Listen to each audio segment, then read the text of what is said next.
कथा। श्री हरि भक्त ध्रुव को कुबेर एवं भगवान विष्णु ने आशीर्वाद दिया। जय श्री राम मित्रों, मैं नीतू पांडे यूट्यूब चैनल पर आप सबका स्वागत करती हूँ। इस कथा का वर्णन भागवत में मिलता है। कहते हैं कि क्लीम कृष्णाय नमः, काली ही कृष्ण है और कृष्ण ही काली है, इसलिए जगत जननी जगदम्बा को हम कोटि कोटि नमन करते हैं। भगवान श्री हरि नारायण अनंत रूपों में मिलते हैं, हर रूप में हमें दर्शन देते हैं। हम उन्हें जिस रूप में याद करते हैं उसी रूप में। सर्वप्रथम पूरे ब्रह्मांड में श्री हरि ही हैं और वही सब रूपों में आकर हमसे मिलते हैं। भगवती के रूपों में भी उन्हीं का प्रादुर्भाव होता है। तो हम माँ आदि शक्ति जगत जननी माँ काली को कोटि कोटि नमन करते हैं। कहते हैं कि माता जननी है, माता हमारे दुखों का अंत करने वाली है। अगर आपको बहुत परेशानी है और किसी तरह की परेशानी आपसे छूट नहीं रही है, तो नवरात्रि के इन दिनों में मनुष्य अपनी हर परेशानी का उपाय ढूंढ सकता है अपनी माता से याचना लगाकर।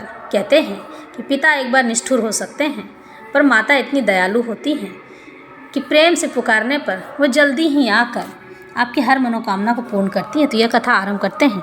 मैत्रेय जी कहते हैं, विदुर जी, ध्रुव ने प्रजापति शिशुमार की पुत्री भ्रमी के साथ विवाह किया। उससे उनके कल्प और वत्सर नाम के 2 पुत्र हुए। महाबली ध्रुव की दूसरी स्त्री वायुपुत्री इला थी। उनके उत्कल नाम के एक पुत्र और एक कन्या रत्न का जन्म हुआ। उत्तम का अभी विवाह नहीं हुआ था कि एक दिन शिकार खेलते समय उन्हें हिमालय पर्वत पर एक बलवान यक्ष ने मार डाला। उनके साथ उसकी माता भी परलोक सिधार गई। ध्रुव ने जब भाई के मारे जाने का समाचार सुना तो वे क्रोध, शोक और उद्वेग से भरकर एक विजयप्रद रथ पर सवार हो यक्षों के देश में जा पहुंचे। उन्होंने उत्तर दिशा में जाकर हिमालय की घाटी में यक्षों से भरी हुई अलकापुरी देखी। उसमें अनेकों भूत, प्रेत, पिशाच आदि रहते थे। विदुर जी वहां पहुंचकर महाबाहु ध्रुव ने अपना शंख बजाया। शंख की गर्जना और ध्वनि के साथ संपूर्ण आकाश और दिशाओं में गुंजा दिया। उस शंख ध्वनि से यक्ष की पत्नियां बहुत ही डर गई। उनकी आंखें भय से कांप उठी।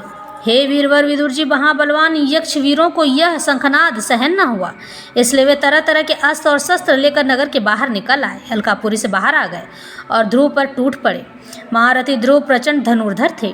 उन्होंने एक ही साथ उनमें से प्रत्येक को 3-3 बाण मारे थे। उन सभी ने जब अपने अपने मस्तकों में 3-3 बाण लगे देखे, तब उन्हें यह विश्वास हो गया कि हमारी हार तो निश्चित है। वे ध्रुव जी के इस अद्भुत पराक्रम की प्रशंसा करने लगे। वह बल ही क्या जिस पर शत्रु मोहित ना हो। इस पर फिर जैसे सर्प किसी के पैरों का आघात नहीं सहते हैं, उसी प्रकार ध्रुव के इस पराक्रम को न सहकर उन्होंने भी उनके बाणों के जवाब में एक साथ उनके दूने यानी 6-6 बाण छोड़े। यक्षों की संख्या 13 अयूत थी, यानी कि 1,30,000 थी। उन्होंने ध्रुव जी का बदला लेने के लिए अत्यंत कुपित होकर रथ और सारथी के सहित उन पर परिध, खड्ग, प्रास, त्रिशूल, फरसा, शक्ति, सृष्टि, भुषुंडी तथा चित्र विचित्र पंखदार बाणों की वर्षा की। इतने सारे बाण ध्रुव जी के पास जाकर उन्हें घेर लिए। इस भीषण शस्त्र वर्षा से ध्रुव जी बिल्कुल ढक गए। तब लोगों को उनका देखना वैसे ही बंद हो गया जैसे भारी वर्षा के कारण पर्वत का दिखना बंद हो जाता है, मेघ के कारण सूर्य ढक जाता है। उस समय जो सिद्धगण आकाश में स्थित होकर यह दृश्य देख रहे थे, वह सब हाय हाय करके कहने लगे, आज यक्ष सेनारूप समुद्र में डूबकर यह मानव सूर्य अस्त हो गया है। यक्ष लोग अपनी विजय की घोषणा करते हुए युद्ध क्षेत्र में सिंह की तरह गरजने लगे। इसी बीच में ध्रुव जी का रथ एकाएक वैसे ही प्रकट हो गया जैसे कुरुक्षेत्र में कोहरे में सूर्य भगवान निकल आते हैं। ध्रुव जी ने अपने दिव्य धनुष की टंकार करके शत्रुओं के दिल दहला दिए और फिर प्रचंड बाणों की वर्षा करने लगे। उनके अस्त्र शस्त्रों को इस प्रकार छिन्न भिन्न कर दिया जैसे आंधी बादलों को तितर बितर कर देती है। उनके धनुष से छूटे हुए तीखे और यक्ष राक्षसों के कवचों को भेद कर इस प्रकार उनके शरीर में घुस गए जैसे इंद्र के घोड़े वज्र पर्वतों में प्रवेश कर जाते हैं। विदुर जी महाराज, ध्रुव के बाणों से कटे हुए यक्षों के सुंदर कुंडल मंडित मस्तकों से सुनहरी, ताल वृक्ष के समान जांघों से, वालय विभूषित बाहुओं से हार, जो यक्ष किसी प्रकार जीवित बचे वे क्षत्रिय प्रवर ध्रुव जी के बाणों से प्रायः अंग अंग छिन्न भिन्न हो गए थे, यानी कि बहुत उन्हें चोट लगी थी। भिन्न हो जाने के कारण युद्ध क्रीड़ा में सिंह से परास्त हुए गजराज के समान मैदान छोड़कर भाग गए। जब उन्हें इतनी पीड़ा होने लगी तो वो सब के सब मैदान छोड़कर वहाँ से भाग गए, लड़ना छोड़ दिए। नरश्रेष्ठ ध्रुव जी ने देखा कि उस विस्तृत रणभूमि में अब एक भी शत्रु अस्त्र शस्त्र लिए उनके सामने खड़ा नहीं है, तो उनकी इच्छा अलकापुरी देखने की हुई, लेकिन वे पुरी के भीतर नहीं गए। वे जानते थे कि ये मायावी क्या करना चाहते हैं, इस बात का मनुष्य को पता नहीं लग सकता है। सारथी के इस प्रकार कहकर उस विचित्र रथ में बैठे रहे तथा शत्रु के नए आक्रमण की आशंका से सावधान हो गए। इतने में ही उन्हें समुद्र की गर्जना के समान आंधी का भीषण शब्द सुनाई दिया तथा दिशाओं में उठती हुई धूल सी दिखाई दी। एक ही क्षण में सारा आकाश मेघ से भर गया। सब ओर भयंकर गड़गड़ाहट के साथ बिजली चमकने लगी। निष्पाप विदुर जी उन बादलों से खून, कफ, पीप, विष्टा, मूत्र, चर्बी की वर्षा होने लगी और ध्रुव जी के आगे आकाश से बहुत से धड़ गिरने लगे।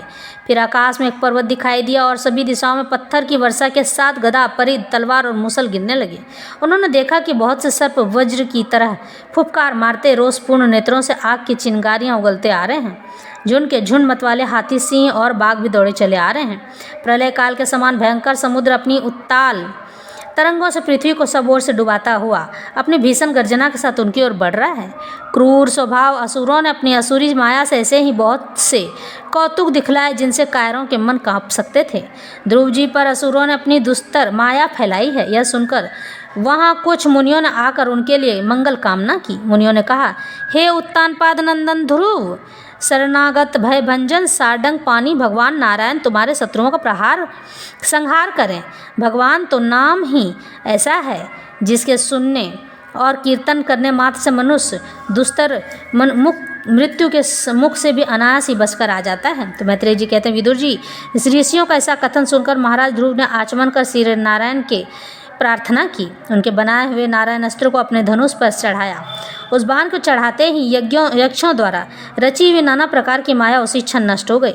जिस प्रकार ज्ञान का उदय होने पर अविविद्या क्लेश नष्ट हो जाता है, यानी कि मनुष्य का ज्ञान आने पर उसकी निर्बुद्धि नष्ट हो जाती है, उसे बुद्धि हो जाती है।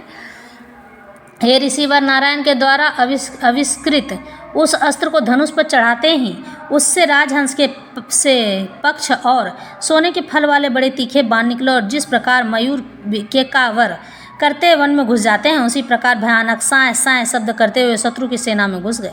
उन तीखी धार वाले बाणों ने शत्रुओं को बेचैन कर दिया।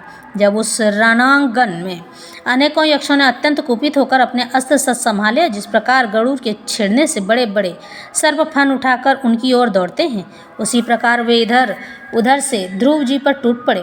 उन्हें सामने आते देख ध्रुव जी ने अपने बाणों द्वारा उनकी भुजाएं, जांघें, कंधे और उदर आदि अंग प्रत्यंगों को छीन भिन कर उन्हें उस सर्वश्रेष्ठ लोक सत्यलोक में भेज दिया, जिसमें ऊर्ध्वरेता मुनि गंसूर मंडल का भेदन करते जाते हैं।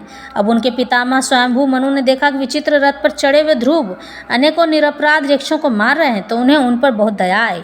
वे बहुत से ऋषियों को साथ लेकर वहां आए और अपने पौत्र ध्रुव को समझाने लगे। मनु ने कहा, बेटा बस अधिक क्रोध करना ठीक नहीं है। यह पापी नरक का द्वार है, इसी के वशीभूत होकर तुमने इस निरपराध यक्षों का वध कर दिया है। हे तात, तुम जो निर्दोष यक्षों के संहार पर उतर रहे हो, ये हमारे कुल के योग्य कर्म नहीं है। साधु पुरुष इसकी बड़ी निंदा करते हैं। बेटा, तुम्हारे अपने भाई पर बड़ा अनुराग था, यह तो ठीक है, परंतु देखो उसके वध से संतप्त होकर तुमने एक यक्ष के अपराध करने पर प्रसंगवश कितनों की हत्या कर डाली है।